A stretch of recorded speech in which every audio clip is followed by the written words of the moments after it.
নমস্কার, সৌমস লাইভে আপনাদের সকলকে স্বাগত।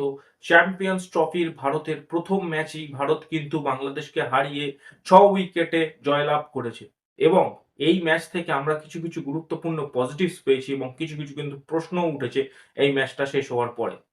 যেমন প্রথম দিকে যদি আমরা বাংলাদেশের ব্যাটিংটাকে অ্যানালাইজ করি, সেটা হলো বাংলাদেশের টপ অর্ডার যেটা নিয়ে বাংলাদেশ খেলতে এসছে, সেটাকে দেখে মনেই হচ্ছে না যে সেটা চ্যাম্পিয়ন্স ট্রফি খেলার আদৌ যোগ্য কিনা। এই ক্রিটিক্যাল কথাগুলো কিন্তু বাংলাদেশের টপ অর্ডারকে শুনতেই হবে। কিছু প্লেয়ার যারা সো কল্ড এক্সপেরিয়েন্সড প্লেয়ার আছে তাদের কথা প্রথমে বলতে হয়। মুশফিকুর রহিম এই ম্যাচে খাতাও খুলতে পারেন এবং আমি যদি এক্সাক্টলি দেখি মুশফিকুর রহিম প্রথম বলে 0 করেছে। মানে গোল্ডেন ডাক যেটাকে ক্রিকেটের ভাষায় বলা হয় সেটা সে করেছে। বহু এক্সপেরিয়েন্স প্লেয়ার তার থেকে এরকম খারাপ ফল আইসিসি টুর্নামেন্টে আশা করা যায় না। দ্বিতীয়, মেহেদী হাসান মিরাজ, যার ওপর এখন কিন্তু বাংলাদেশ অনেকটা রিলাই করছে, যাকে একটা গুরুত্বপূর্ণ ইয়াং প্লেয়ার হিসাবে তারা দেখছে, তারও কিন্তু পারফরমেন্স খুবই খারাপ। সে মাত্র 10 বলে 5 রান করেছে। শান্ত, সৌম্য সরকার দুজনকে দেখে মনেই হয়নি তারা কখনো তাদের খেলা জেগোতে পারে। সৌম্য সরকার 0, শান্ত 0 এবং রিশাদ হোসেন, তানজিম সাকিব এরা তো নিচের দিকে বোলার, এরা খেলেছে। যেগুলো পজিটিভ সেটা হলো তহিদ হৃদয়। তহিদ হৃদয় কিন্তু মিডল অর্ডারে নাম্বার 5-এ এসে 100 রান করে এবং তার 100 রান করার দরুনই কিন্তু বাংলাদেশ একমাত্র এই 228 রানের গন্ডিটা অব্দি যেতে পারে এবং খেলাটা এতদূর গড়ায়। নইলে খেলাটা অনেক আগেই শেষ হয়ে যেত। তার সাথে তৌহিদ হৃদয়কে যে সাথ দিয়েছে সেটা হলো জাকের আলী।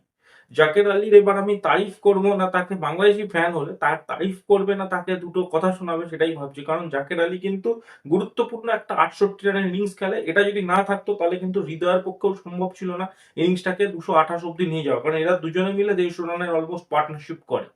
কিন্তু জাকের আলী একটা গুরুত্বপূর্ণ ক্যাচও ছাড়ে সেকেন্ড ইনিংসে রাহুলের। সেটা নিয়ে আমি পরে আসছি। এইবারে যদি আমি ইন্ডিয়ার বোলিংটাকে অ্যানালাইজ করি, ইন্ডিয়ার বোলিং এ কিন্তু বলতেই হয় মোহাম্মদ শামির একটা মানে খুবই দরকার ছিল এই জিনিসটা। মোহাম্মদ শামির কিন্তু একটা গুরুত্বপূর্ণ কামব্যাক এই ম্যাচে হয়েছে। সে যে ICC tournament, ICC world cup 2023-এ যেমন ফর্মে ছিল সেই ফর্ম নিয়ে কিন্তু এসছে এবং 5 উইকেট নিয়েছে। তার সাথে কিন্তু ইন্ডিয়ার এই প্লেইং ইলেভেনে খেলেছে হর্ষিত রানা, খেলেনি অর্শদীপ সিং। আমরা কিন্তু সকলেই আশা করছিলাম যে হর্ষদীপ ফিক্স থাকবে, হর্ষিত বা মোহাম্মদ শামির মধ্যে একজন খেলবে। সেটা কিন্তু ইন্ডিয়ান টিম ভাবনা চিন্তাটা অন্যরকম করেছে এবং দুটো রাইট আর্ম ফাস্ট বোলারই খেলিয়েছে, লেফট আর্ম ফাস্ট বোলারকে রেস্ট দিয়ে দিয়েছে। হর্ষিত রানাও কিন্তু 3 উইকেট নেয় এবং অক্ষর প্যাটেল 2 উইকেট নেয়। এখানে কিন্তু কলমে একটা উইকেট অ্যাড হতো, মানে অক্ষর প্যাটেল একটা হ্যাট্রিক চান্স ছিল, সেটা কিন্তু রোহিত শর্মা মিস করে এবং এটার জন্য হয়তো অক্ষর প্যাটেলের হ্যাট্রিকটাও হয় না। বাট অক্ষর প্যাটেলও কিন্তু দুর্দান্ত বোলিং করেছে। খাতা যাদের শূন্য সেটা হলো কুলদীপ, রবীন্দ্র জাদেজা এবং হার্দিক পান্ডিয়া তো 4 ওভার করেছে, ওটা নিয়ে অতটা মাথা লাগিয়ে লাভ নেই। যেটা ডেডিকেটেড ব্যাপার সেটা হলো হর্ষিত রানা এবং মোহাম্মদ শামি দুজনে দারুণ পারফরমেন্স করেছে এবং ইন্ডিয়া যে দুটো ফাস্ট বোলার খেলিয়েছে তাদের থেকে ভালো পারফরমেন্স এসছে। ইন্ডিয়ার ব্যাটিং যদি আমি দেখি, রোহিত শর্মা কিন্তু এবং শুভমান গিল দুর্দান্ত স্টার্ট দিয়েছিল। রোহিত শর্মা তো অ্যাগ্রেসিভ, যেটা সে বরাবর খেলে সেই খেলাই খেলছিল। 36 বলে 41 রান সেও করেছে। বাট রোহিত শর্মা আউট হওয়ার পরে কিন্তু বিরাট কোহলি, শ্রেয়াস আইয়ার এবং অক্ষর প্যাটেল তিনটে উইকেট কিন্তু খুবই তাড়াতাড়ি পড়েছে এবং ওই মোমেন্টে যখন 5 উইকেট পড়ে যায়, একটা মোমেন্ট এমন ক্রিয়েট হয় না যেখানে দেখে মনে হচ্ছিল ইন্ডিয়া টিম এবার একটু হয়তো ফাঁসছে বা বাংলাদেশ কিছুটা কামব্যাক করছে। যদিও ব্যাটিং প্রচুর পড়ে আছে ইন্ডিয়ার, বাট তাও দেখে একটা মনে হচ্ছিল। বাট শুভমান গিল এবং রাহুল লাস্টে অনবদ্য ইনিংস দুজনের। শুভমান গিল 100 রান করেছে, 129 বলে 101 রানের একটা 100 রান ইনিংস এবং রাহুল 47 বলে 41 রান, যার কিন্তু ক্যাচ মিস করে জাকের আলী। বাট তা সত্ত্বেও রাহুল কিন্তু লাস্ট ছক্কাটা মেরে ইনিংসটা শেষ করে।